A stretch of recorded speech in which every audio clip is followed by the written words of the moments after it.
नमस्कार दोस्तों, स्वागत है आपके अपनी कोचिंग विधि जुडिशियल एकेडमी में। And in this lecture we are going to study section number 265B CRPC which has now become section number 290 of the BNSS। तो section number 265B CRPC अब हो गया है 290 ऑफ द BNSS। क्या कुछ changes किए गए? देखिए हाँ, एक क्लॉज 1 में चेंज किया गया है और दूसरा किया गया है क्लॉज 4A में चेंज किया गया है। तो कैसे चेंजेस हैं ये? देखिए ये चेंजेस हैं, एक इन्होंने टाइम लाइन इनकॉर्पोरेट किया, लिमिटेशन पीरियड इनकॉर्पोरेट किया है। वो मैं अभी भी आपको समझा देता हूँ और बाद में भी ड्यूरिंग लेक्चर भी मैंने उन जो चेंजेस हुए उनको मैंने चेंज करवा दिया है। अब देखिए क्या है, एप्लीकेशन फॉर प्ली बार्गेनिंग इस सेक्शन में है, application for the plea bargaining. तो पहले इसमें क्या था कि भाई ये टाइम फिक्स नहीं था कि जो प्ली बार्गेन की एप्लीकेशन है वो कब मूव कर सकते हैं। तो इन्होंने पहला चेंज क्या कर दिया है, ये चेंज कर दिया है within a period of 30 days from the date of framing of charges. Plea bargaining की जो एप्लीकेशन है पहले टाइमलाइन फिक्स नहीं था, अब इन्होंने एक टाइम फिक्स कर दिया है कि ये within 30 days from the date of framing of the charge आपको मूव कर देनी चाहिए। उसी तरीके से ये म्यूचुअली सेटिस्फैक्ट्री डिस्पोजिशन के लिए जो MSD बनना है उसके लिए टाइम फिक्स नहीं था कि कितने दिनों में फिक्स हो जाना चाहिए, अब उसको कर दिया इन्होंने 60 डेज का टाइम लाइन उन्होंने फिक्स कर दिया है। तो ये चेंजेस किए गए हैं, बाकी कोई चेंज नहीं किया गया है। मैं इसको आपको ड्यूरिंग द लेक्चर भी दोबारा भी समझाऊंगा, अदरवाइज कोई चेंज नहीं है आपके CRPC में और BNSS में। So let's start the class now. और हाँ दोस्तों, एक बात और मैं आपसे कहूँगा कि ये इंश्योर कर लें इस वीडियो से देखने से पहले, 265B CRPC का वीडियो देखने से पहले, कि आपने 265A और उससे पहले कॉन्सेप्ट रिलेटेड वीडियो देख रखा है, तभी आपको ये अच्छी तरीके से समझ में आएगा, ये ध्यान रखिएगा। Now come to the next section, this is 265B and again application for plea bargaining, very important. A person accused of an offense may file an application for plea bargaining. Please note down, this is the question for your prelims and this is the question for you। क्या बताया? Who can file the application for plea bargaining? ये जो भाई साहब अपराधी हैं, आरोपी हैं, वही इस एप्लीकेशन को मूव करेंगे। तो this is the question for your prelims. I show you the question, this is the question. Accused है ये, accused who among the following may file an application for the, मैं आपको बोर्ड दिखाता हूँ, please see the question, यहाँ से understand करने की कोशिश कीजिए। ये स्पेलिंग गलत है तो मैं सही कर देता हूँ। क्वेश्चन ये है, who among the following may file an application for plea bargaining? accused, complainant, prosecutor, none। Complainant नहीं करते हैं, प्रोसिक्यूटर नहीं करते हैं, एक्यूज साहब करते हैं। तो दिस इज द आंसर और वो 265B से यहाँ से क्वेश्चन मिलेगा आपको। And a person accuse of an offence may file an application for plea bargaining, this is the question. Next question will come from this next line, that in the court, in which such offence is pending for trial. This is the for prelims again. तो in which court such application can be filed, such application can be filed in the court of where it is pending, where this case is pending for trial। Trial के लिए जिस court में pending है उस court में plea bargaining की application move होगी। बात समझ में आ गई नहीं आ गई? नेक्स्ट क्वेश्चन लिख, यहाँ P4 प्रीलिम्स लिख लीजिएगा आप लोग। अब आप लोगों ने क्लॉज 1 समझ लिया। अब क्लॉज 1 में चेंजेस क्या हुए? देखिए अभी हमने ये पढ़ा, अभी आपने पढ़ा कि who can move the application? accused person can move the application of plea bargaining। अब चेंज ये हो गया है कि it can be moved only within a period of 30 days। तो आप 30 डेज को अंडरलाइन कर लीजिए, हाईलाइट कर लीजिए, right down P4 prelims. And from ये 30 डेज की काउंटिंग कहाँ से होगी? From the date of framing of charge. तो अब ये चेंज हो गया है इसमें कि ये जो एप्लीकेशन ऑफ प्ली बार्गेनिंग है, पहले टाइम फिक्स नहीं था। पहले जो क्लॉज 1 थी वो केवल ये कह रही थी कि हु मे मूव। पहले लाइन में पढ़ता हूं आपके लिए, पहले क्या था? देखिए पहले लाइन थी केवल ये, and a person accuse of offence may file an application for the plea bargaining, ठीक, in the court in which such offence is pending for trial. तो पहले इस पे 2 पार्ट थे कि कौन फाइल कर सकता है, कौन फाइल कर सकता है एप्लीकेशन ऑफ प्ली बार्गेनिंग और किस कोर्ट में कर सकता है। तो वो तो सब सेम है। अब इन्होंने थर्ड फैक्टर इंट्रोड्यूस कर दिया है कि कब कर सकता है। तो that can be filed after the framing of charge. एक तो यहां से क्वेश्चन आएगा कि कब से होगा, कौन सी स्टेज पर प्ली बार्गेनिंग की एप्लीकेशन फाइल हो सकती है। ये इन्होंने अब एक्सप्रेसली दे दिया है, this can be done only after the framing of charge ना। और क्या चेंज हुआ है, then they have fixed the time that should be within the 30 days from the framing of charge. तो दैट 30 days जो time period है, that is very important for your prelims exam as well.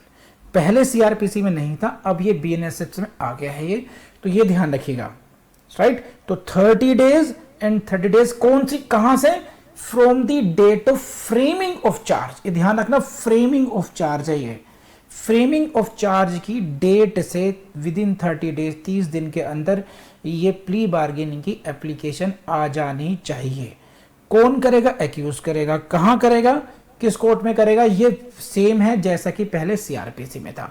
तो I believe अब आपको एक change समझ में आ गया होगा क्लॉज 1 में, ठीक है। चलिए अब आगे बढ़ते हैं। नाउ नेक्स्ट पार्ट इज, यहां पे कुछ खास है नहीं, लेकिन चलिए आगे बढ़ते, मैं तेजी से पढ़ूंगा इसको। The application under subsection 1 shall contain brief description. अब ये प्ली बार्गेनिंग की जो एप्लीकेशन है उसमें क्या क्या होना चाहिए, ब्रीफ डिस्क्रिप्शन होना चाहिए किसका, ऑफ द केस, ठीक, and of the offence to which the case relates.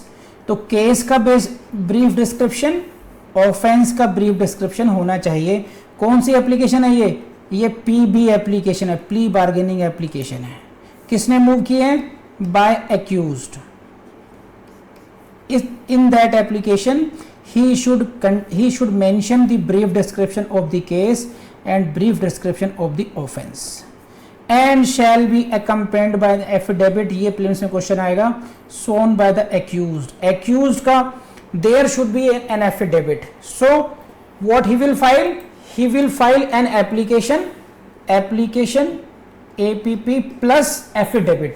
एक हुआ affidavit, तो he will file 2 documents। Number 1 he will file an application in which he will say, अपनी भी बताएगा कितनी मेहनत से उसने अपराध किया, फिर ये केस बना, वो सारी बातें उस बारे में बताएगा।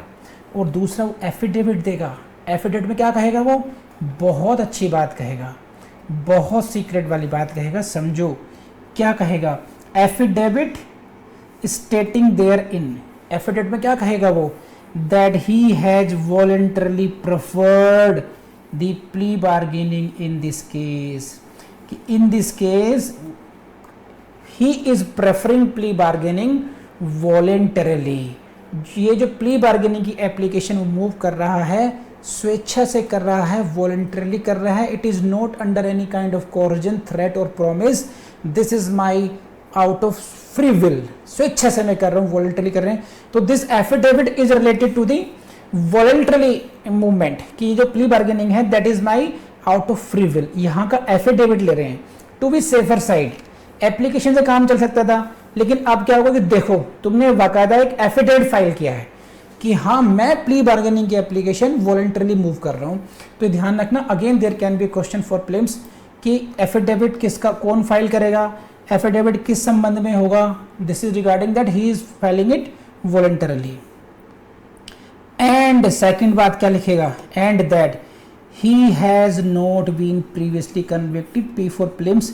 अगर वो प्रीवियसली कन्विक्टेड हो चुका किसी इस केस में, then plea bargaining will not be applicable. It is very very important, please note down, मत भूलना, ये क्वेश्चन पूछा ही जाएगा आप लोगों से।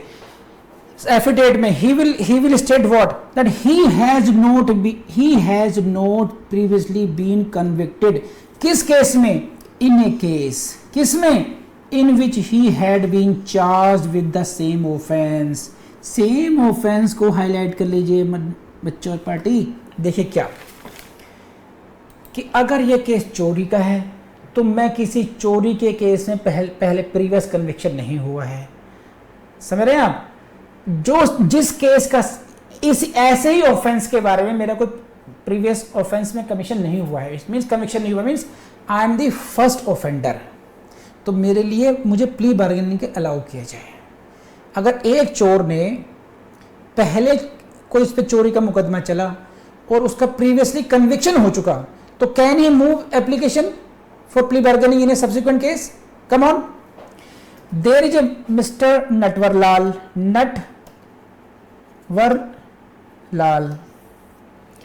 he committed cheating, 420, convicted.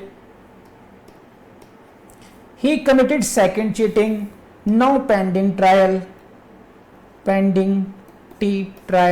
now he moves PB, plea bargaining. So whether his plea bargaining application can be maintainable in this case? No, because earlier in a similar case, cheating case, he has been convicted.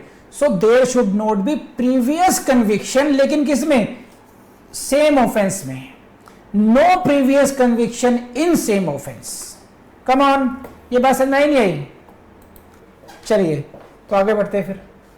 Next, after receiving the application under subsection 1, the court shall issue notice. Now this is the procedure. Again P for prelims, यहाँ से question मिलेगा आपको. The court shall issue notice to whom? Number 1 public prosecutor, भैया घोट लीजिए P for prelims, और the complainant of the case, as the case में भी, and to the accused. So public prosecutor may be called, complainant of the case and accused. Why notice? To appear on the date fixed for the case. समझे कि नहीं? बोलो हाँ ना. तो notice किन किन को जाएगा? यहां से क्वेश्चन आता है किस चीज को नोटिस इशू करते हैं. I show you the question. क्या मतलब कोर्ट के पास एप्लीकेशन आ गई, court has received an application, what the court will do?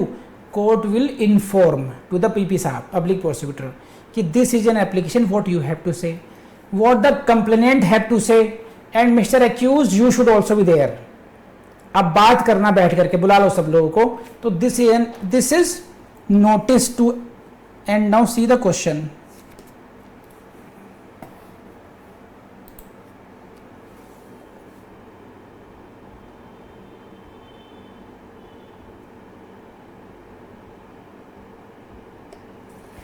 When an application for plea bargaining filed in a police case, court shall issue notice to public prosecutor, police officer who investigated, accused and the victim, यानी complainant.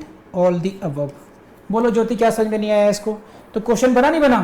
किस किस को वो appear करेंगे, बुलाएंगे, notice देंगे, यहां से क्वेश्चन बनता है. तो this is court shall issue notice to these persons.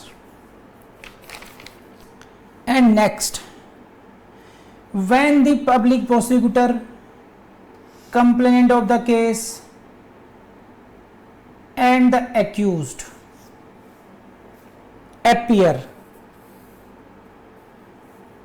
appear, ठीक, on the date fixed, the court shall examine the accused in camera. Please highlight this, write P for prelims. Now court shall examine. So earlier what the court has done? Court has issued notice to everyone, जिनका मैंने नाम लिखवाया यहाँ पर आपको. Now all they have appeared before the court on the next date. अब accused को बुलाएंगे, कहेंगे बाकी सब बाहर जाइए, एक्यूज यहीं रहेगा. इसे कहते हैं एग्जामिनेशन इन पर्सनल एग्जामिनेशन, मतलब कैमरा में, पब्लिक एक्सेस नहीं है. अब उससे पूछेंगे भाई तेरा तबीयत ठीक है, हर्षान मियाँ सही है सब कुछ, या आउट ऑफ इमोशन से भेज दी कि ठीक है जो होगा देखा जाएगा. प्ली बार्गेनिंग वकील साहब ने सिखाया पढ़ाया तो नहीं है, कुछ किसी का जोर दबाव तो नहीं है, क्या मामला है? तो यहाँ पर हिला हिला के इससे हर्षान से पूछेंगे, बोल तूने मन से कर रहा है, वॉलंटरी कर रहा है, नहीं कर रहा. Court shell examine the accused in camera. Camera word से ही फिल्म्स में क्वेश्चन आएगा कि एग्जामिनेशन पब्लिक ओपन कोर्ट में होगा या इन कैमरा होगा. इट इज इन कैमरा होगा. Where the other party in the case shall not be present. समझे? ताकि दूसरी पार्टी वहां पे नहीं होनी चाहिए. Why? To satisfy itself that the accused has filed the application voluntarily. बोलो हाँ या ना? तो this is the procedure they will have to satisfy, the court will have to satisfy कि अब बुला लिया। तो पहले देखो क्या हुआ, एप्लीकेशन किसने मूव की थी, एक्यूज ने मूव की थी। Safer side we took the affidavit, जिसने कहा चीख चीख के मैं शपथ लेके कहता हूं कि मैं ये एप्लीकेशन फ्री विल से कर रहा हूं। कोर्ट ने बुला लिया सबको, फिर इससे पूछ रहे हैं नालायक आदमी से, अब भी बता दे मन से कर रहा है, चाहता है इसको प्ली बार्गेनिंग करना, तो जानता है इसमें एक वाले जुर्म करना पड़ेगा, हाँ जी मैं जानता हूं। अब यहां पर ठोक बजा लिया सब और बाहर सबको निकाल दिया था कि और पार्टी ना दिखाए थे, केवल 1-to-1 जज इससे बात करेगा इस समय। Now examination of the accused हो गया। आई बिलीव कि आप पूरा प्रोसेस समझ पा रहे होंगे एग्जैक्टली क्या है ये। Next, and where the court is satisfied that the application has been filed by the accused voluntarily. Now court is satisfied that the, ये satisfaction हो गया court का, that it is voluntarily, then क्या होगा, then it shall provide time to the public prosecutor, to the public prosecutor or the complainant of the case as the case may be and the accused, इन सबको time दे दिया जाएगा। It shall provide time, क्यों, why time, to work out a mutually satisfactory disposition of the case. ये point समझा दूं पहले फिर मैं समझाता हूं आपकी क्वेरी को। देखिए क्या है, नाउ टाइम दे दिया जाएगा। नेक्स्ट जो पार्ट है, नेक्स्ट स्टेप है, the time will be given, it shall provide time, court shall provide time to these persons, pp sahab, complainant, accused, why, to work out a mutually satisfactory disposition of the case। क्या मतलब कि अब आप लोग जो है मिल करके सभी लोग आपस में बात करके mutually satisfactory disposition of the case, कि आप सबकी सहमति से किस तरीके से ये केस डिस्पोज हो। Disposition of the case mutually satisfactory, यानी म्यूचुअली मतलब it should be satisfactory to the accused, it should be satisfactory to the complainant, it should be satisfactory to the public prosecutor. Public prosecutor will see the interest of the state, public prosecutor will see the state policy, public prosecutor will see the interest of the complainant, accused will see his interest, complainant will see his personal interest। अब इन तीनों को मिल करके गुफ्तगू करके एक दूसरे की बातें सुन करके मनुहार करके जैसे भी करें, म्यूचुअली सेटिस्फैक्ट्री डिस्पोजिशन, इसे बोलते हैं MSD। MSD तैयार कर लीजिए, यानी कि कोर्ट कहेगी देखो भैया तुमने एप्लीकेशन मूव की, तीनों पार्टीज को बुला लिया हमने, अब तीनों पार्टीज मिल करके डिसाइड कर लो क्या करना है इसमें। अब उस MSD में क्या क्या होगा, विच में include giving to the victim by accused the compensation and other expenses during the case। MSD में क्या क्या इंक्लूड हो सकता है कि what compensation shall be given, what compensation shall be given to the victim of the accused, जो victim by the accused, accused जो victim को यानी कि जिसको उसने चोट पहुंचाई है, जो उस अपराध का पीड़ित है, उसको कंपनसेशन कितना दोगे महाराज, एक्यूज महाराज, आरोपी भाई साहब, आप इस पीड़ित को कितने पैसे दोगे कंपनसेशन के रूप में। उसको चोट पहुंची है, उसका नुकसान हुआ है और उसके हुए एक्सपेंसेस ड्यूरिंग द केस को लड़ने में भी उसको केस पैसे लगे हैं, तो ये सब आप कहाँ बताएंगे, MSD में। सो अभी तक ये हुआ आई एप्लीकेशन, कौन सी, प्ली बार्गेनिंग, कौन भाई सब लाए, एक्यूज लाए, प्लस एफिडेविट के साथ लाए, किसको दी, कोर्ट को दी। कोर्ट ने क्या किया, पब्लिक प्रोसिक्यूटर बुलाओ, कंप्लेनेंट बुलाओ, एक्यूज को बुलाओ, ठीक, फिर तुम मेरे पास आओ, इन कैमरा आओ और ये बताओ क्या वॉलंटरली है या नहीं मामला सब।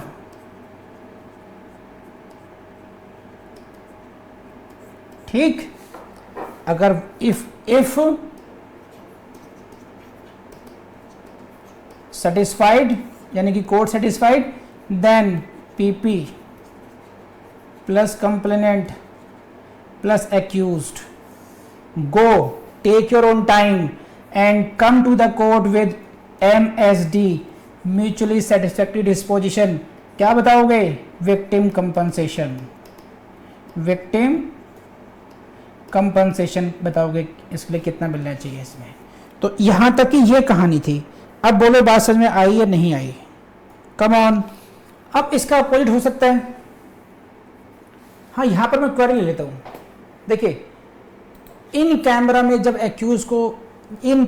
जब एक्यूज को एग्जामिन किया और बाकी सब लोगों को बाहर भेज दिया, इसका मतलब यह है कि कोई डर दबाव ना हो, बाकी सब लोग चले जाएं और एक्यूज बिना किसी भय के अपनी बात को कह पाए कि वाकई में जो उसने एप्लीकेशन भेजी है वो चाहता है प्ली बार्गेनिंग करना नहीं करना। इसका मतलब सिर्फ इतना है। अब मान लीजिए कोर्ट को ये लगे कि ये वॉलंटरी नहीं है, ये भी सिचुएशन हो सकती है। तब क्या होगा? If the court finds that application has been filed involuntarily by the accused, कि एक्यूज की इच्छा नहीं है, इन दैट केस, या फिर he has previously been convicted, then he shall proceed further in accordance with the provisions in this code from the stage such application has been filed under subsection 1। क्या मतलब है इसका? समझाया तो मैं आपको कि अगर कोर्ट को ये लगता है कि ये तो भाई साहब नटवर लाल निकले, इट मीन्स प्रीवियस कन्विक्शन लिए बैठे हैं और यहाँ भोले भाले बन करके फिर कहने आ गए कि इसमें प्ली बार्गेनिंग कर दीजिए। सो नाउ प्ली बार्गेनिंग की जो प्रोसीडिंग्स है वहीं के वहीं it will come to an end. या कोर्ट को ये लग जाए this is involuntarily, this is the application was not by the moved by the accused voluntarily, in that case plea bargaining proceedings will come to an here itself. अब plea bargaining application खत्म हो गई तो follow up क्या होगा? It shall proceed further in accordance with the CrPC, कि जो CrPC का प्रोसीजर फॉलो कर रहे थे, कौन सी स्टेज से, जिस स्टेज पर, जिस भी स्टेज से केस हैंग हो गया था प्ली बार्गेनिंग की वजह से, उसी स्टेज से आगे कंटिन्यू कर देंगे। For example suppose charge has been framed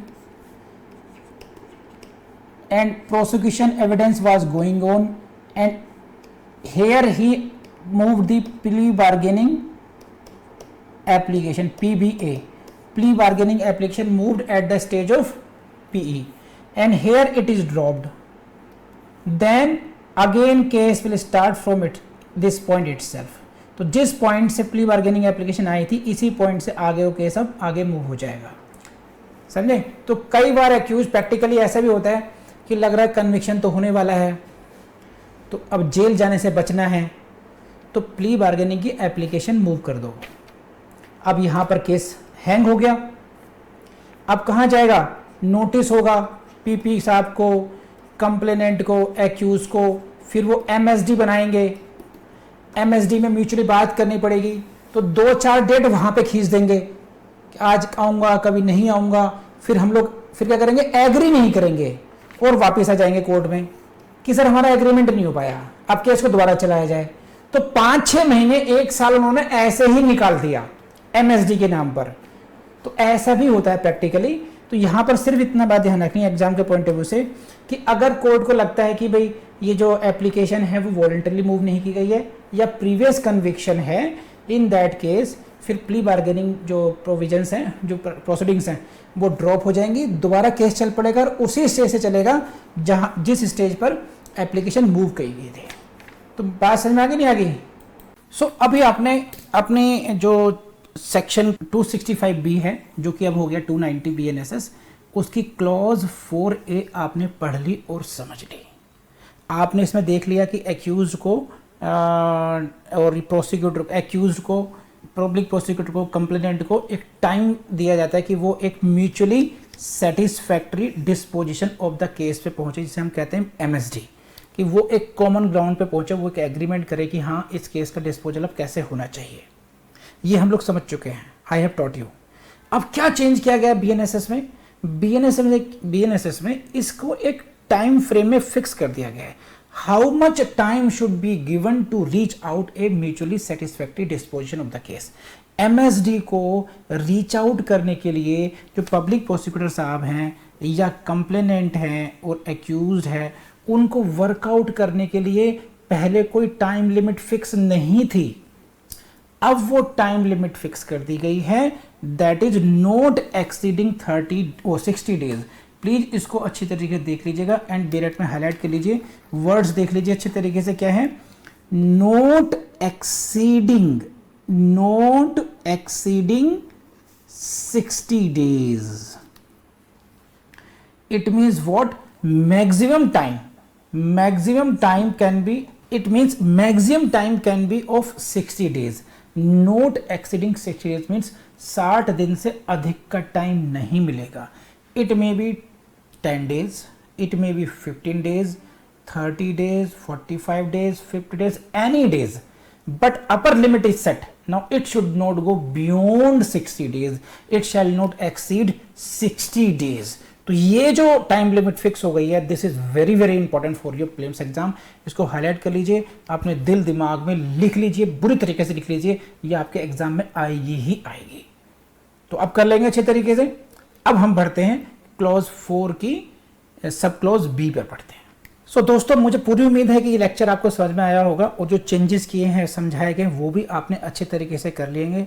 देखिए, बहुत डिटेल में जानने की ज़रूरत नहीं है, जिस तरीके से पढ़ाया गया उतने तरीके से उस तरीके से कर लीजिए, आपकी एग्जाम की नीड पूरी हो जाएगी। आपको जरूरत होती है, क्या जरूरत होती है एग्जाम में, कि हमें कॉन्सेप्ट क्लैरिटी आनी चाहिए, जो मेन पॉइंट्स हैं वो हमें रटे होने चाहिए और वो इस तरीके से याद होने चाहिए कि हम उसको एक्सप्रेस कर पाएँ।